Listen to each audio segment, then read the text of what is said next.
ആയ area of triangles എന്നുള്ള chapter ആണ് എക്സ്പ്ലെയിൻ ചെയ്യുന്നത്.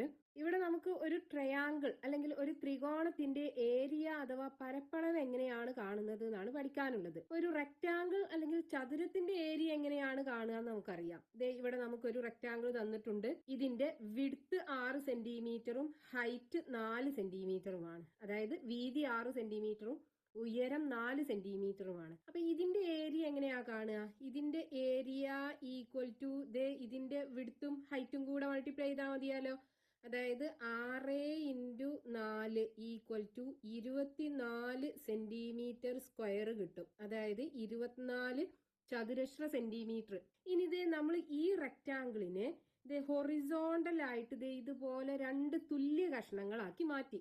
അപ്പൊ ഇതിന്റെ നീളം, അതായത് വിഡ്ത്ത് 6 സെന്റിമീറ്റർ തന്നെ ആയിരിക്കും. പക്ഷെ അതിന്റെ രണ്ടിന്റെയും ഉയരം എന്തായിരിക്കും? ഇവിടെ 2 സെന്റിമീറ്ററും ഇവിടെ 2 സെന്റിമീറ്ററും ആകൂലേ? 2 തുല്യ കഷ്ണങ്ങളാക്കിയല്ലേ മാറ്റുന്നത്.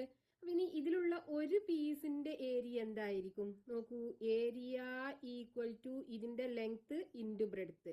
6 × 2 ഈക്വൽ ടു 12 സെന്റിമീറ്റർ സ്ക്വയർ. അതായത് 12 ചതുരശ്ര സെന്റിമീറ്റർ. അതായത് ഇതിന്റെ പകുതി, ഇതിലുള്ള ഈ ചെറിയ ഒരു പീസിന്റെ ഏരിയ എന്ന് പറയുന്നത് ഈ വലിയ റെക്ടാങ്കിളിന്റെ ഏരിയയുടെ പകുതി. അതായത് 4 × 6, 6 × 4 എന്നതിന്റെ പകുതിയാണ് നമുക്ക് ഏരിയ കിട്ടിയത്, 12 സെന്റിമീറ്റർ സ്ക്വയർ എന്ന് പറയുന്നത്.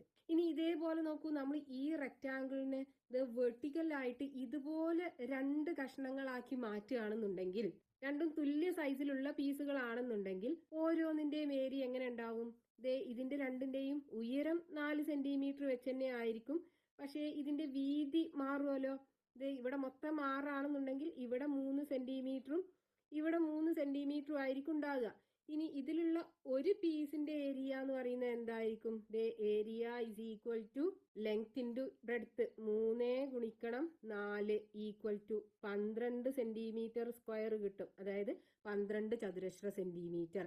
അപ്പോഴും നമുക്കിത് ഈ വലിയ റെക്ടാങ്കിളിന്റെ പകുതിയാണ് ഇതിന്റെ ഏരിയ കിട്ടിയത്. അതായത് 6 × 4, 6 × 4 ഇതിന്റെ പകുതിയാണ് നമുക്ക് ഇവിടെയും ഏരിയ കിട്ടിയത്. ഇനിയിപ്പോ നമ്മൾ ഈ റെക്ടാങ്കിളിനെ ഇതിന്റെ ഡയഗണലിലൂടെ, അതായത് വികരണത്തിലൂടെ കട്ട് ചെയ്യുകയാണെന്നുണ്ടെങ്കിൽ അതിന്റെ 2 ഓപ്പോസിറ്റ് മൂലകൾ തമ്മിൽ യോജിപ്പിച്ച് വരക്കുന്ന ലൈനിനെയാണ് നമ്മൾ ആ റെക്ടാങ്കിളിന്റെ ഡയഗണൽ അഥവാ വികരണം എന്ന് പറയാം.